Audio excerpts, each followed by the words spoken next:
ਅਗਲੀ ਗੱਲ ਕਰੀਏ ਬਲਬੀਰ ਸਿੰਘ ਸੀਚੇਵਾਲ ਦੀ, ਇੱਕ ਬਿਆਨ ਉਹਨਾਂ ਦਾ ਬੜੀਆਂ ਸੁਰਖੀਆਂ ਦੇ ਵਿੱਚ ਹੈ। ਕਹਿੰਦੇ ਨਾਲ ਸਵਾਲ ਇਹ ਵੀ ਪੈਦਾ ਹੋ ਗਿਆ ਵੀ ਆਪ ਤੋਂ ਨਾਰਾਜ਼ ਤਾਂ ਨਹੀਂ ਕਿਤੇ ਚੱਲ ਰਹੇ ਇਹ?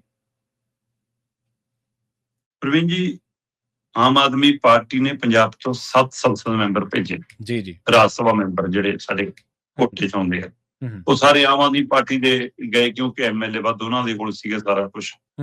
ਤੇ ਉਹਦੇ ਤਹਿਤ ਉਹ 7 ਦੇ 7 ਦੇ ਉੱਤੇ ਸਵਾਲ ਉੱਠਦੇ ਰਹੇ ਕਿ ਵੀ ਘੱਟੋ ਘੱਟ ਪੰਜਾਬ ਵਾਲਿਆਂ ਨੂੰ ਤਾਂ ਕਿਸੇ ਨੂੰ ਮੌਕਾ ਦਿੰਦੇ ਤੁਸੀਂ, ਉਹ ਨਹੀਂ ਦਿੱਤਾ ਇਹਨਾਂ। ਉਹਦੇ ਵਿੱਚੋਂ ਤਾਂ ਵੀ ਇਹ ਮੰਨਿਆ ਜਾਂਦਾ ਰਿਹਾ ਕਿ ਚਲੋ ਜੀ ਇੱਕ ਬੰਦਾ ਇਹਨਾਂ ਨੇ ਮਤਲਬ ਆਮ ਲੋਕਾਂ ਚੋਂ ਭੇਜਿਆ, ਸੰਤ ਬਲਬੀਰ ਸਿੰਘ ਸਿੰਚਾਲ ਬਾਰੇ ਕਿਹਾ ਜਾਂਦਾ ਰਿਹਾ। ਜੀ ਜੀ। ਰਾਘਵ ਚੱਡਾ ਬਾਹਰੋਂ ਸੀ, ਸੰਦੀਪ ਪਾਠਕ ਬਾਹਰੋਂ ਸੀ, ਬਿਕਰਮਜੀਤ ਸਿੰਘ ਸਾਹਨੀ ਦੇਖਣ ਨੂੰ ਹੋਵੇ ਪਰ ਉਹ ਪੰਜਾਬ ਦਾ ਨੁਮਾਇੰਦਗੀ ਨਹੀਂ ਕਰਦਾ ਸੀ, ਹੈ ਨਾ।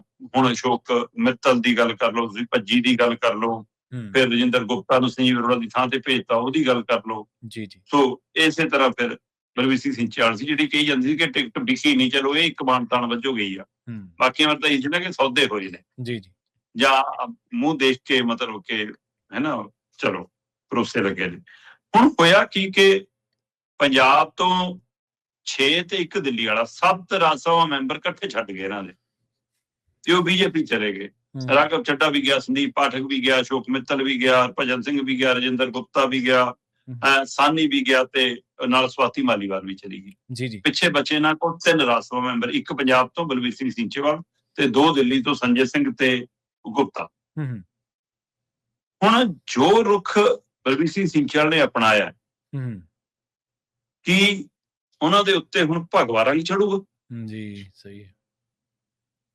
ਕੀ ਹੁਣ ਮਤਲਬ ਕਿ ਨਿਰਮਲੇ ਉਸ ਰੰਗ ਚ ਰੰਗੇ ਜਾਣਗੇ, ਜਾਂ ਇਹ ਸਿਰਫ ਤੇ ਸਿਰਫ ਇੱਕ ਉਸ ਦਾਇਰੇ ਚੋਂ ਬਾਹਰ ਆਉਣ ਦੀ ਕਵਾਇਦ ਹੈ ਕਿ ਛੱਡੋ ਆਪਾਂ ਕੀ ਲੈਣਾ, ਆਪਾਂ ਆਪਣੀ ਸੇਵਾ ਕਰੀਏ, ਆਪਣਾ ਕੰਮ ਠੀਕ ਚੱਲਦਾ, ਆਪਣਾ ਡੇਰੇ ਦਾ ਕੰਮ ਠੀਕ ਚੱਲਦਾ, ਆਪਣੀਆਂ ਜੀਸੀਬੀ ਜੂਸੀਬੀ ਵਧੀਆ ਚੱਲਦੀਆਂ, ਠੀਕ ਹੈ ਨਾ, ਤੇ ਆਪਾਂ ਆਪਣਾ ਕੰਮ ਕਰੀਏ, ਆਪਾਂ ਛੱਡੋ ਇਹਨਾਂ ਨੂੰ। ਕੀ ਉਹ ਕਵਾਇਦ ਹੈ? ਉਹਨਾਂ ਨੇ ਇੱਕ ਚਿੱਠੀ ਲਿਖੀ ਹੈ ਬਕਾਇਦਾ ਤੌਰ ਤੇ ਪੰਜਾਬ ਦੇ ਡੀਜੀਪੀ ਨੂੰ। ਠੀਕ ਹੈ ਜੀ। ਚਿੱਠੀ ਲਿਖ ਕੇ ਕਿਹਾ ਕਿ ਆਪਣੀਆਂ ਸਿਕਿਉਰਿਟੀ ਵਾਪਸ ਲੈ ਜਾਓ, ਮੈਨੂੰ ਲੋੜ ਨਹੀਂ। 6 ਪੁਲਿਸ ਵਾਲੇ ਮਿਲੇ ਹੋਏ ਨੇ ਉਹਨਾਂ ਨੂੰ, 3 ਉਹਨਾਂ ਦੇ ਨਾਲ ਰਹਿੰਦੇ ਨੇ, 3 ਉਹਨਾਂ ਦੇ ਘਰੇ ਰਹਿੰਦੇ ਨੇ ਜੀ।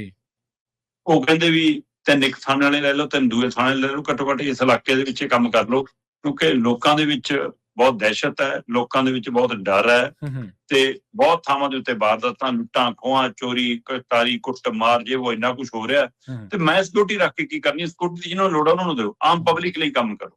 ਮਤਲਬ ਇਹਦੇ ਰਾਹੀਂ ਉਹ ਪੰਜਾਬ ਦੇ ਅਮਨ ਕਾਨੂੰਨ ਦੇ ਮਸਲੇ ਦੇ ਉੱਤੇ ਵੱਡੀ ਉਂਗਲ ਧਰ ਰਹੇ ਨੇ, ਤੇ ਸਰਕਾਰ ਨੂੰ, ਭਗਵੰਤ ਮਾਨ ਦੀ ਸਰਕਾਰ ਨੂੰ ਕਟਹਿਰੇ ਚ ਖੜਾ ਕਰ ਰਹੇ ਜੀ। ਸਹੀ ਹੈ। ਕੀ ਉਹਨਾਂ ਦੀ ਪਾਰਟੀ ਨਾਲ ਕੋਈ ਨਾਰਾਜ਼ਗੀ ਹੋ ਗਈ ਹੈ? ਕੀ ਸਰਕਾਰ ਨਾਲ ਕੋਈ ਨਾਰਾਜ਼ਗੀ ਹੋ ਗਈ ਹੈ?